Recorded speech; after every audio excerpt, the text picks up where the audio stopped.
Don't put much stock in President Donald Trump's thought about withholding funds to fight the pandemic for states and cities that reject his immigration policies, an Illinois Democrat and Republican in Congress told NBC5. Earlier in the week, the president indicated he might consider blocking funds to combat the coronavirus for cities and states that have sanctuary city laws. Illinois is a sanctuary state and Chicago a sanctuary city for undocumented immigrants. Neither Democrat Mike Quigley nor Republican Rodney Davis envision money being withheld. What I can tell you is the state of Illinois just recently got $5 billion. I think last week, that's on top of the billions that have come into our states for things like community health centers, Davis said from his home in Taylorville. I and my colleagues on both sides of the aisle have negotiated and voted in a bipartisan way to provide those funds. So let's take a step back and realize the funds are coming in Illinois, and the funds will continue to help Illinois.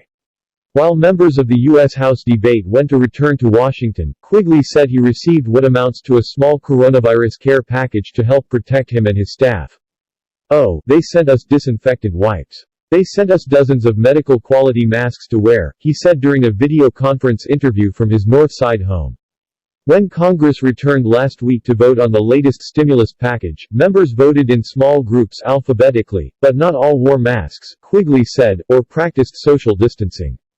We're crowding into elevators, they were not wearing the masks. They were talking and weren't physically distancing, he said. Fast forward to this week and Tuesday's photo op with Vice President Mike Pence at the Mayo Clinic, not wearing protection. I think the Vice President was acting as irresponsibly as the host who were holding a house party over the weekend in Chicago, he said.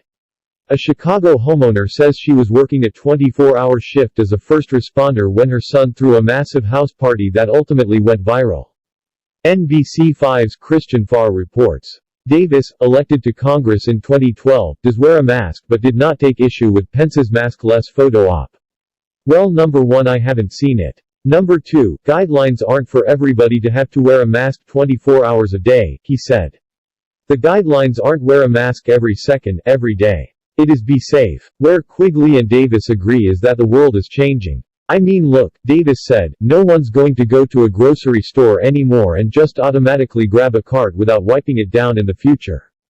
Our lives are going to change because of this.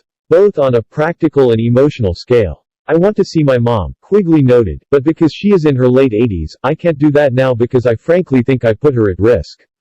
And now the calendar heads toward May. So, Mother's Day is coming and we're probably going to have a Mother's Day similar to this interview. Quigley points to the recent death of Chicago singer-songwriter John Prine, who died from the virus, and his song Hello in There. Old people just grow lonesome. Waiting for someone to say, hello in there, hello. This is the biggest crisis of our lifetime, he said.